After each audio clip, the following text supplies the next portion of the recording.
Donc quand on connaît l'enjeu des déchets électroniques, la pollution extrême générée, les quantités qui continuent à s'accroître, aujourd'hui, comment on peut envisager le retour d'un stock de fin de vie de manière massive? Pas seulement quelques expériences, mais là aussi, un changement de tendance, un changement de comportement, et vraiment industrialiser quelque chose pour avoir un modèle qui soit viable au niveau des prix, par exemple, et de la qualité.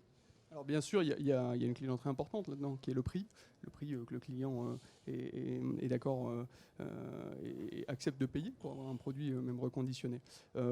C'est tout ce à quoi on essaye de répondre avec ce projet Reconomia. Comment on peut massifier ou comment on peut répondre sur cette problématique de déchets électroniques, électroménagers, TV, etc. Le D3E, Le comme on dit. D3E. Voilà. Comment on peut en local, avec un minimum d'impact sur l'environnement, mais un maximum d'impact sur l'emploi local, Ouais. comment on peut essayer de trouver une seconde vie à tous ces produits. À titre personnel, j'ai été directeur de magasin pendant une dizaine d'années dans une des enseignes du groupe qui est Electrodépôt. Et donc j'ai vu énormément de produits pour plein de raisons partir effectivement au rebut. Et le constat a été de se dire qu'il y avait certainement une partie de ces produits qui pouvaient être sauvés, mais on n'avait pas de réponse, ou pas beaucoup de réponses sur cette problématique. Et donc à petite échelle au début, l'idée était de se dire on peut trouver des gens qui ont du savoir-faire en local. Et il y a toujours l'approche très industrielle d'essayer de tout massifier et de faire en une fois. Et là, l'approche a été un peu inverse. L'approche se fait par itération et se dit on va essayer en local, à côté d'un magasin, c'est ce que j'ai fait il y a quelques mois seulement maintenant, de trouver un réparateur qui a le savoir-faire, la capacité, et lui permettre de venir se sourcer sur des produits qui sont en panne et dont aujourd'hui on n'a pas de solution, pour qu'ils puissent les reconditionner et les revendre directement en local. Et l'objectif, c'est de le faire en multi-local, donc à côté de chacun de nos magasins, trouver un partenaire ou plusieurs qui sont capables de prendre les produits, de les diagnostiquer, de les réparer et de les revendre. Dans la présentation que j'ai vue de votre activité, il y a cette question du tri en amont, de l'organisation du tri en amont, du micro-tri, la méthanisation, la micro-méthanisation, c'est-à-dire vraiment travailler le déchet à sa source, c'est-à-dire éviter toute la chaîne logistique, valoriser en amont le plus possible. Oui, exactement. Sur le sujet qu'on vient d'évoquer là juste un instant, c'est un sujet de consommation finalement. Qu'est-ce qu'on fait de notre déchet? Est-ce qu'on a la volonté de renouveler? Est-ce qu'on a la volonté de changer notre smartphone régulièrement? Est-ce que c'est une nécessité? Est-ce que c'est une obligation? Je pense que le premier élément qui va permettre justement de pouvoir progresser sur cette problématique de recyclage, valorisation matière, ça va être justement le changement de comportement. Le changement de comportement, ça passe par plusieurs choses. L'éducation, ça c'est bien évident. On voit nos enfants de plus en plus sont des mobilisateurs vis-à-vis des parents. Je pense que ça vous est déjà arrivé de vous retrouver en vous promenant et d'entendre un enfant, pas plus haut que 3 pommes, dire à son parent « Écoute, tu as jeté un déchet, il faudrait que tu le ramasses ». Donc ça, c'est plutôt positif, ça passe par l'éducation. Et un autre sujet qui est fondamental, c'est par la démonstration.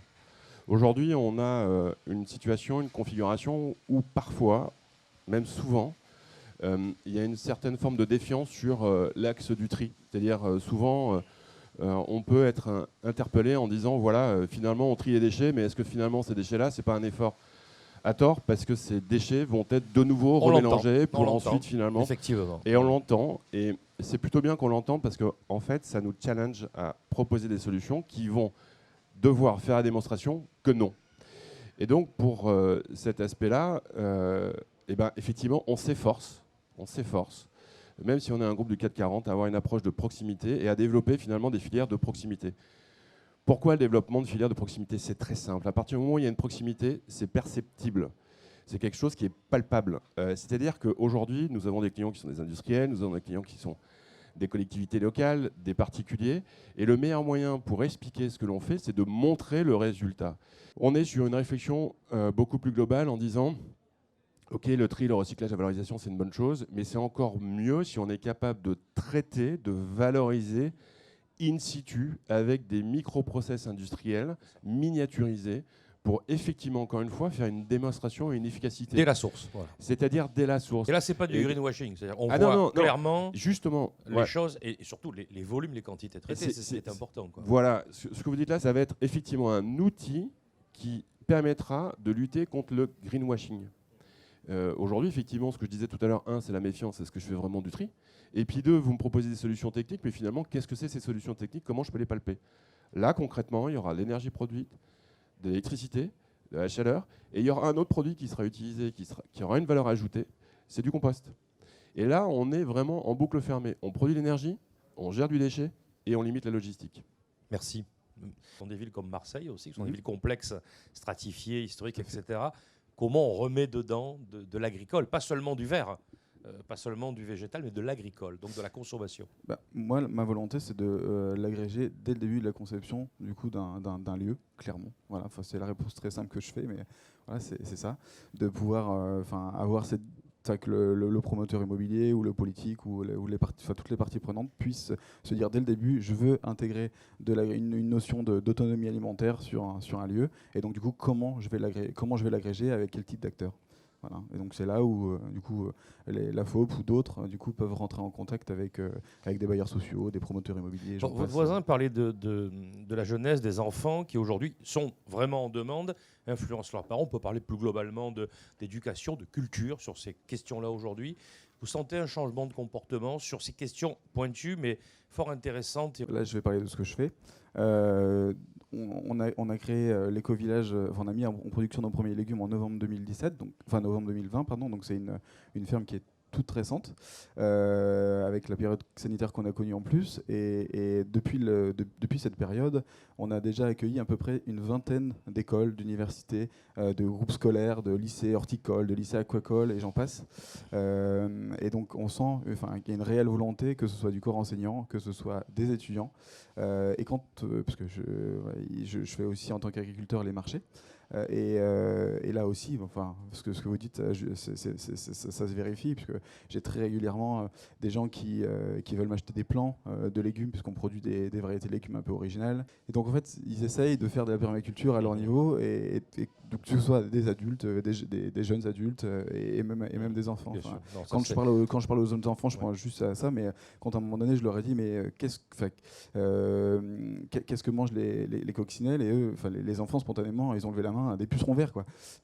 Je m'attendais pas à ce qu'il y ait chez les petits CM2, autant de sensibilisation déjà, quoi. Donc, d'accord, donc cette question sur cette table ronde de production, donc là, voilà, on identifie quand même aujourd'hui le renouveau de ce gisement productif agricole. Alors, Marseille aussi est une ville singulière, on a des éléments de singularité dans notre région aussi, avec ceinture agricole aussi, très ancienne, d'élevage aussi. Marseille a des élevages. Alors, on a vision des un peu bucolique, des abeilles sur le toit, etc. Bon, tout ça est très bien. Bon, le gros enjeu, et ici le Congrès en traite, c'est bien sûr la question de la température dans nos villes. C'est-à-dire demain, comment on va affronter ça? Et effectivement, la production agricole est un début de réponse de cette lutte, puisqu'il va falloir lutter pour maintenir nos températures. Et je suis convaincu qu'effectivement l'agriculture est un des facteurs déterminants pour la rupture avec les îlots de chaleur, etc. Comment aujourd'hui vous arrivez à réduire la pression sur la production de déchets en amont, un peu ce que disait notre collègue de Veolia il y a quelques secondes. Et deuxièmement, au niveau des composés que vous utilisez, puisque c'est de l'agroalimentaire de toute façon ce que vous faites, est-ce que vous avez réussi à retravailler des questions d'approvisionnement, de relocalisation de filières? C'est un projet, voilà.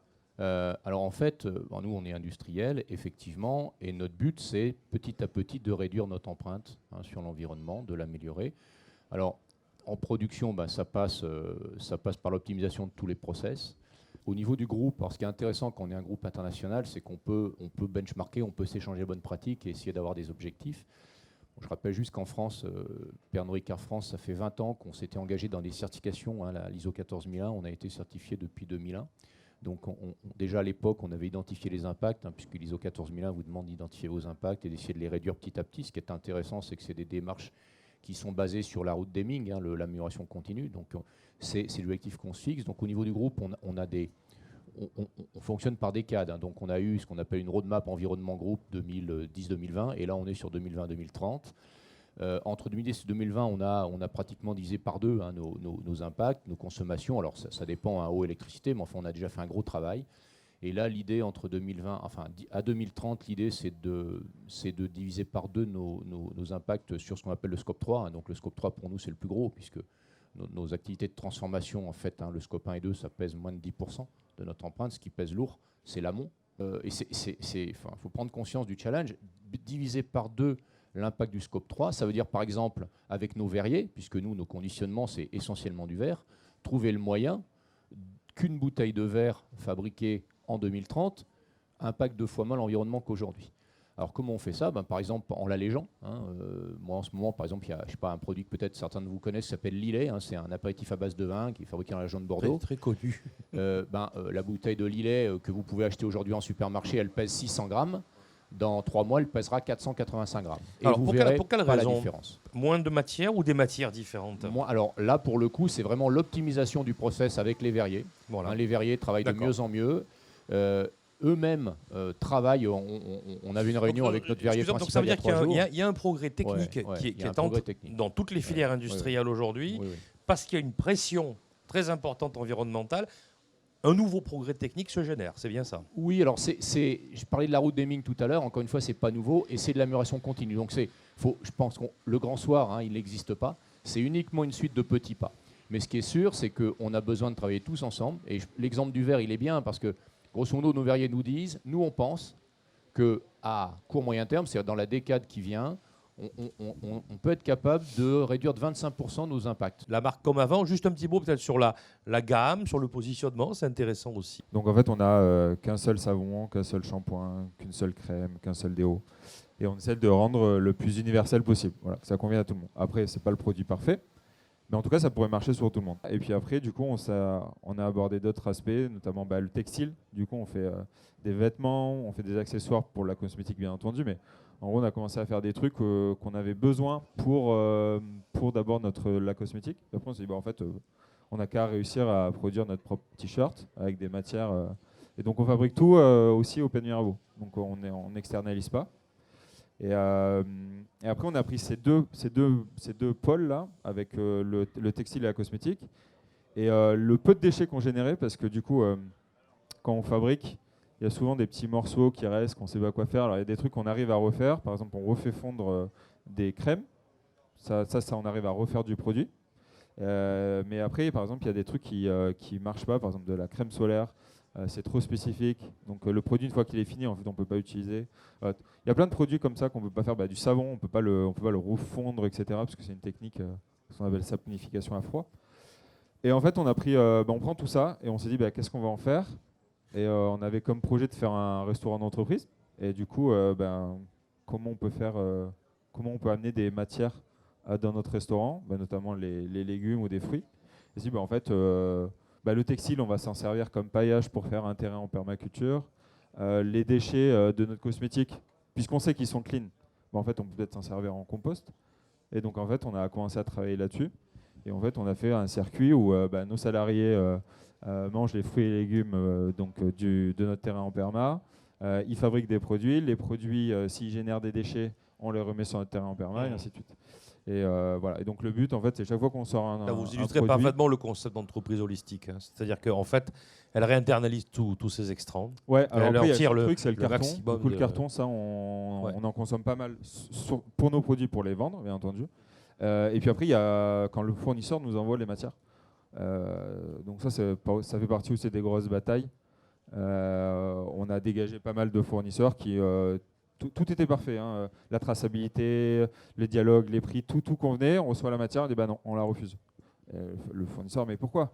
Vous m'avez envoyé un truc où la palette c'est que du plastique, enroulé dans du plastique, et il n'y a rien qui va, quoi. Ça ne va pas avec votre matière qui est à l'intérieur. Bien sûr. Et donc il y a des fournisseurs qui l'acceptent pas, qui disent je suis pas d'accord avec vous. Il y en a d'autres qui font l'effort. Et donc du coup, ceux qui acceptent pas, on dit pas de problème. Du coup, on va montrer aux clients que vous faites pas l'effort.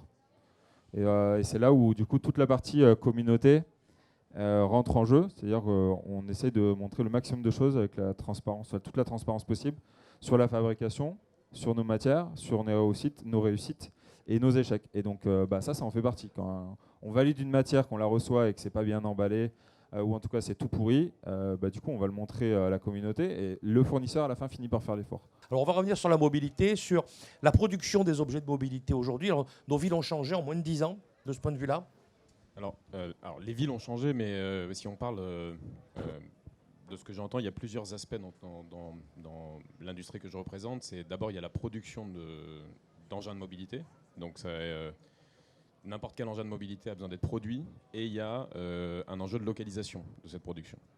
Mais le vrai enjeu sur les batteries, c'est d'en produire moins, Donc comment on fait pour standardiser un certain nombre de ces batteries pour qu'elles fonctionnent sur un ensemble d'engins de mobilité. Donc nous, c'est ce qu'on a fait. On a nos batteries qui fonctionnent sur nos trottinettes, sur nos vélos, etc. etc. Le deuxième enjeu, c'est comment on essaye de relocaliser cette production. Donc ça reste de la batterie, donc ça veut dire qu'il faut la produire au plus proche. Il faut des grandes usines de fabrication de batteries, des spécialistes. Il y en a... nous, on est partenaire maintenant de Northvolt, qui est en Scandinavie. Donc des matières premières, donc de Exactement. l'extraction, Exactement. industrie de minerais, etc. C'est tout à fait ça. Voilà. Et donc tout l'enjeu aujourd'hui de ces batteries, c'est qu'on en a produit beaucoup sans savoir réellement retraiter les cellules et retraiter les matériaux qui les Voilà. composent. Alors on en est où justement sur Eh ben, ça, sur cette question Là, clé, il y a quand même des grosses évolutions sur cet enjeu. C'est-à-dire qu'aujourd'hui, on est en capacité de démonter une batterie, de récupérer les cellules, de les reconditionner. Déjà, on est en capacité de les réparer. Ça, c'est un premier aspect. C'est-à-dire qu'aujourd'hui, on est en capacité d'avoir il y a des entreprises, même en France, où nous, on a nos partenaires, et on leur envoie des batteries qui sont, par exemple, abîmées simplement, et qui vont pouvoir être réparées avec des cellules qu'ils ont récupérées ailleurs, etc., etc. Et donc déjà, on va prolonger la durée de vie de la batterie en elle-même. Ensuite, il y a la deuxième étape qui est le reconditionnement. Comment on fait pour extraire les cellules? Comment on fait pour récupérer les matériaux qui la composent pour pouvoir refaire des batteries? Parce qu'en fait, en réalité, lorsqu'on veut que ce soit un téléphone portable, n'importe quelle batterie, la plupart du temps, c'est à peu près à 80% de sa capacité de production qu'elle est mise au rebut. Ce qui est une hérésie, on est d'accord. Mais il est vrai qu'à 80%... Ça en fait un objet très carboné, très coûteux Complètement. environnementalement. Donc ça Le veut service dire... qui rend, du coup, est trop faible par rapport à son coût réel. Exactement. On est Donc ça veut dire qu'il y a 80% de ces cellules qui sont, elles, encore en capacité d'être réutilisées à minimum. On va dire ça comme ça, parce qu'en réalité, c'est plutôt des taux dans chaque cellule, mais je ne rentre pas dans la technique. Donc ça veut dire qu'on peut récupérer 20% d'une autre batterie, qui elle-même avait des cellules, et en refaire une à 100% efficace et qui va redémarrer sans nécessiter le besoin en nouvelles ressources.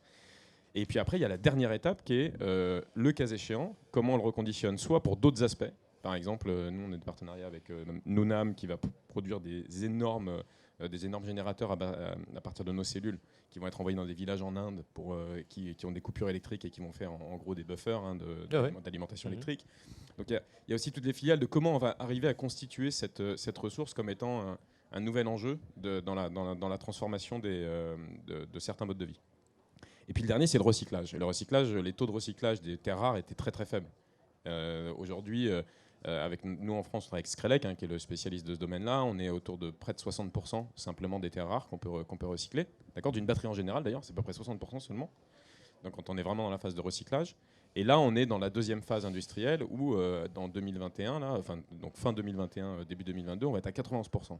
Donc en un an, il y a eu un paradigme complet de comment on a réussi à retraiter une batterie, par exemple. Deux questions, si tu permets. La première, c'est de se réapproprier la question de l'urgence alimentaire sans tabou, sans stigmatisation du paupérisme, c'est-à-dire de l'intégrer dans une vie vivable dans la cité. Moi, la première chose qui m'a touché dans l'initiative, c'est ça. C'est-à-dire, on joue cash, on y va, on fait les choses. Et derrière, ce qui m'a plu aussi, là peut-être que tu peux développer un peu, c'est quand même la qualité de la réponse des partenaires. Alors, le premier aspect, c'est qu'on parle d'environnement aujourd'hui et on parle de ces enjeux-là. On parle de nos enfants, moi j'ai un petit de 2 ans aussi. L'environnement, c'est quoi? C'est essayer d'éviter la fin de notre monde, parce que la Terre, elle se passera de nous si un jour on disparaît, mais la fin de notre monde, et ça ne peut pas se faire sans le faire main dans la main avec ceux qui ont du mal à voir la fin du mois. Parce qu'en fait, c'est un enjeu auquel ils n'ont même pas accès. Ce que tu dis est intéressant parce que ce qui est important, c'est la dimension d'un développement durable. 3 piliers dans le développement durable. Un pilier, c'est quand même l'humain dans sa société et dans ses équilibres sociétaux. Donc attention, tout est relié. On reste sur la conception holistique de tout à l'heure.